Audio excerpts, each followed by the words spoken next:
లైఫ్‌లో ఒక కసి ఉండాలి. మనమంటే ఏంటో మనం అని నిరూపించుకోవాలి.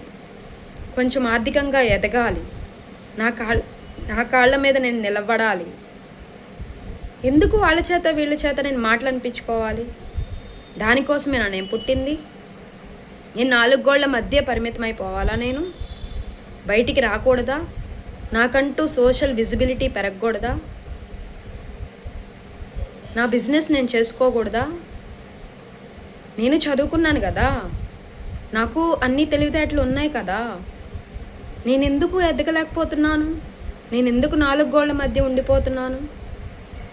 ఇలాంటి మహిళలు 100కి 90% మందున్నారు.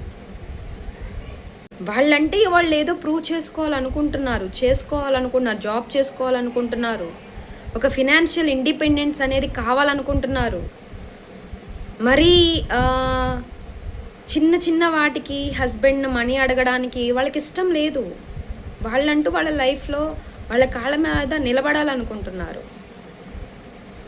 చిన్న చిన్న వస్తువులకు కూడా హస్బెండ్‌ని ఏమి అడుగుతారండి? అంటే అడగడం తప్పు కాదు. ముందు అడిగే అంత చాలా బాధగా అనిపిస్తది వాళ్ళకి. అరే! నేను ఇంత చదువుకున్నాను కదా! మా పేరెంట్స్ నన్ను ఇంత చదివిచ్చారు కదా! నేను నా కాళ్ళ మీద నిలబడితే బాగుండేది కదా అని వాళ్ళకి మనసులో ఎన్నో ఒపీనియన్స్ ఉంటాయి.